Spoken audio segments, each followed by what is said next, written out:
Hi everyone, Quadeca Boy Tano here, the internet's busiest music nerd, and it's time for a review of this new Quadeca record, Vanisher, Horizon Scraper. This is officially the fourth album of singer, rapper, songwriter, producer Mr. Ben Lasky, aka Quadeca, an independent artist whose wild evolution over recent years has been talked about on this channel before. In fact, it's hard not to talk about because it's rare you see someone go from a YouTube rapper to critically acclaimed and legitimately cutting-edge musical conceptualist with a fluid command of multiple genres. But that's exactly what Quadeca has proven himself to be over the course of his last few albums. The impressive From Me to You, the heavily narrative I Didn't Mean to Haunt You, and also last year's Scrapyard, which sure, in a lot of respects, was just a bunch of extra material that wouldn't have fit on a more cohesive album. And the record, yeah, was also not his grandest statement ever, but still,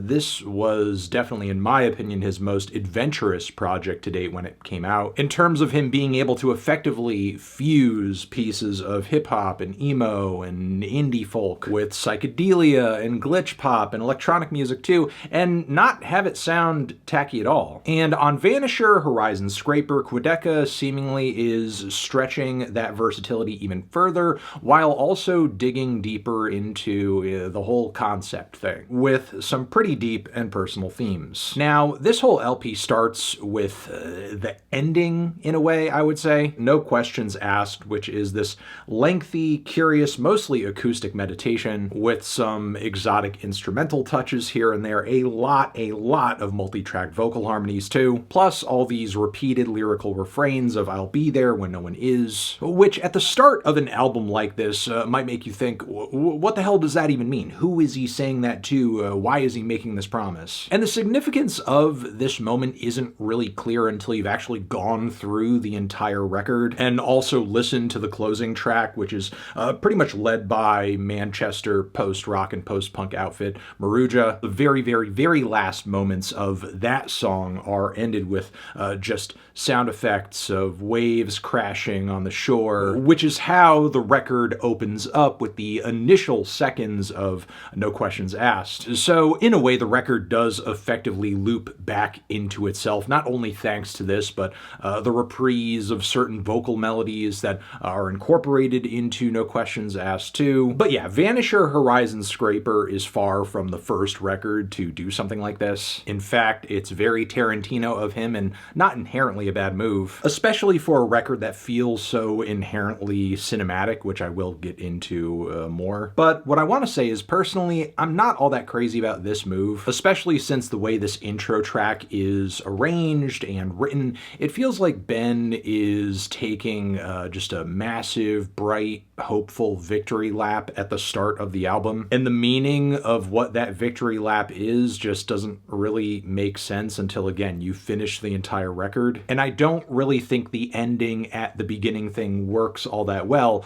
unless you're hitting the audience out of the gate with something shocking or enticing or something that foretells something that we're going to be sitting here waiting to just see more information revealed on. Now, I should also say this record has been released in tandem with a Vanisher Horizon Scraper movie, which obviously reinforces a lot of the themes lyrically on the album. And yeah, I think all of this is respectably ambitious for Ben. I just don't really think No Questions Asked works all that well as a tone setter. To me, the track feels like a daunting obstacle to overcome in order to really get to the meat of the album. In most cases, as I've been listening to this project, I've just been tempted to skip right to Waging War, which I think functions better as a first track, as it conjures a pretty mysterious and curious sound. I just want to travel down the dark rabbit hole this album is constructing, thanks mostly to its entrancing synth arpeggios and surreal effects, rap-sung vocals. The whole thing really goes through a winding, multi-phased progression, and the meaning of it all doesn't really become clear until the final rap verse on the track, where Ben really starts to dig into these feelings of choosing life over death and being present for himself. And again, given the final line about about death and the abrupt cutoff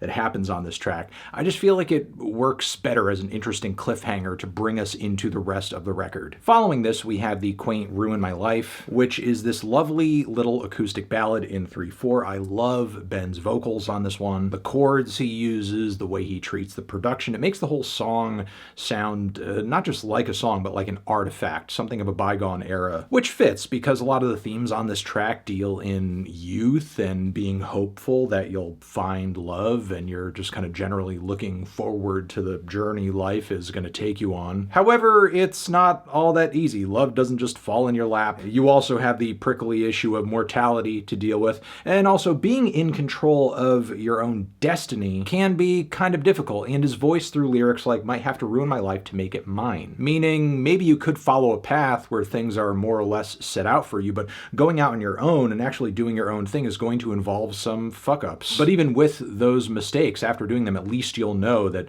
you lived your own life on your own terms. The following track, "GodStained," for the most part, though, keeps things moving in an acoustic direction and brings in some R&B influence between the melodies and chord progressions, too. The gorgeous hook on this track is wonderful. I'm also liking the summery woodwinds, and this has to hands down be one of the smoothest and catchiest tracks Quadeca has put out so far. And this is one track where most especially the visuals in the Vanisher movie tie right into the song, and I won't dig into that too much, but you know, we have all of these references toward a bottle and messages traveling away from where you were and hoping to connect and understand and learn. After this, we go into a very, very, very seamless transition into At a Time Like This, which builds on a lot of the same messaging, but with more of a hip-hop flavor, with some great beats, lots of multi-track vocals, also more woodwinds too. And that's not all, because the track gets more grandiose as it progresses, because things really fill in with some horn sections as well. Swirling arpeggios too.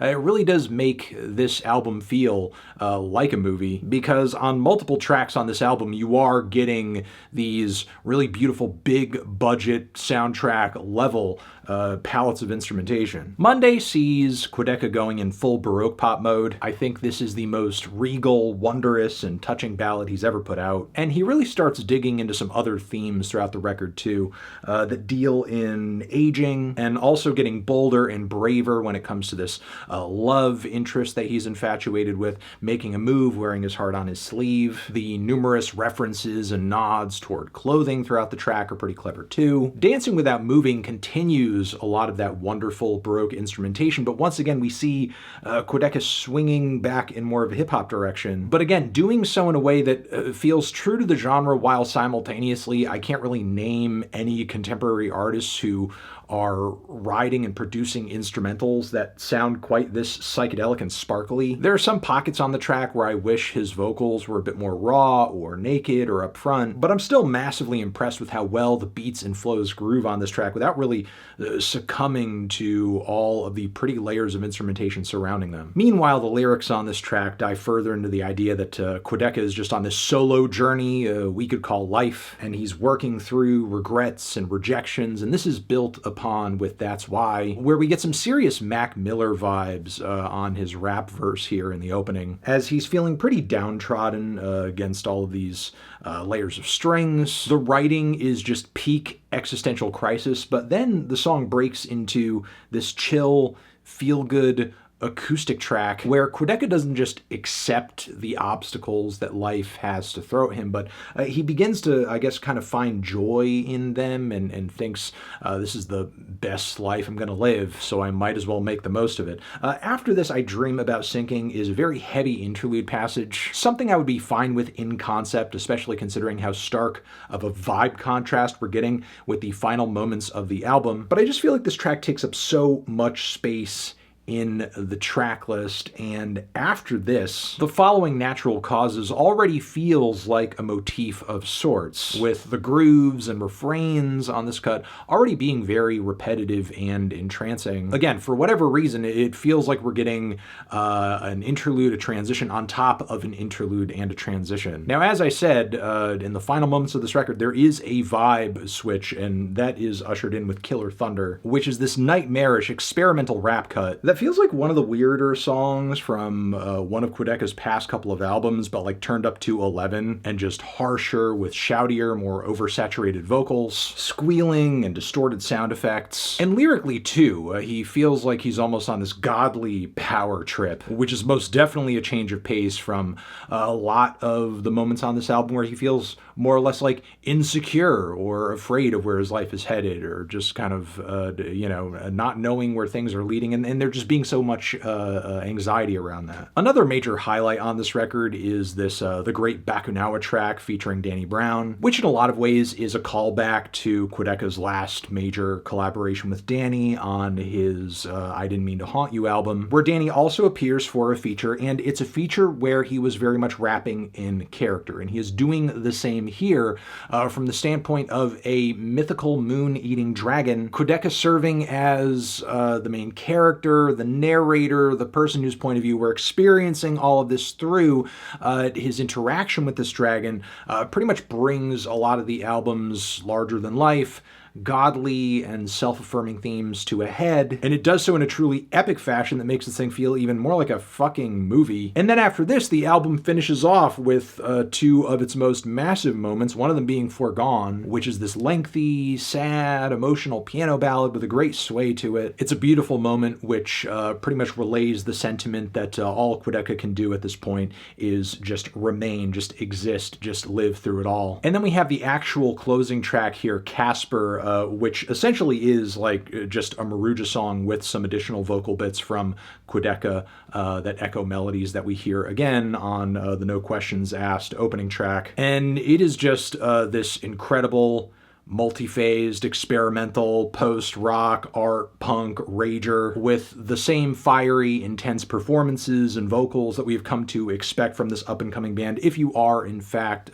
hip to what they've been doing over the past few years, which, if you've been watching this channel, you very much should fucking be. And yeah, I mean, even though it's not like as much a Quadeca song as any other moment here, it's still a really powerful moment that ties in very seamlessly with everything else on the record, even if we are getting like a very different kind of sound and songwriting style on this closing track, because the lyrics once again do tie into all of the oceanic and nautical themes of the album really well. And the final moments of the track are just one of the craziest things I think I've ever heard on an album, not only because of how powerful and loud and crushing Maruja sounds collectively as they're performing together, but there's this just crazy, mind-blowing sonic effect going on where it sounds like you're hearing the band perform, but then your head goes underwater, and the water entering your ears, it sort of makes the sound kind of distorted and like muffled, and like you're not actually hearing it, but then your head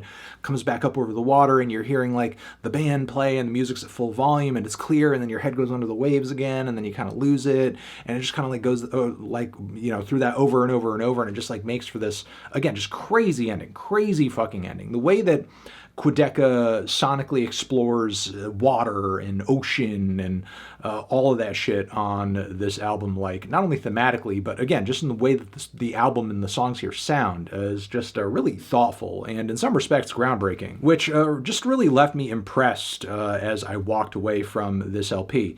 Now, there's, some things that I have reservations with this album, and there's a lot of stuff that I love. I mean, I think this record, without question, contains Quadeca's best songwriting and best production ideas to date, definitely his most ambitious album, but simultaneously I do feel like his ambitions get the better of him or cause him to basically muddy the sequencing of this album a bit here and there, with tracks and passages that pad things out unnecessarily, or are padding things out in the wrong places in the sequence of it all. That, I would say, is kind of the major drawback of the album, but still, with that being said, it's very much an album I loved and see myself coming back to numerous tracks from, just based on how mind-blowing the music and production are, and just how well written the songs are too.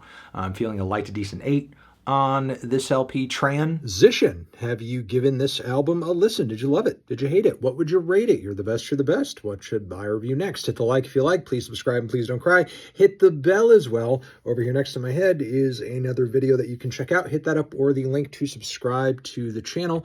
Anthony Fantano, Quadeca, forever.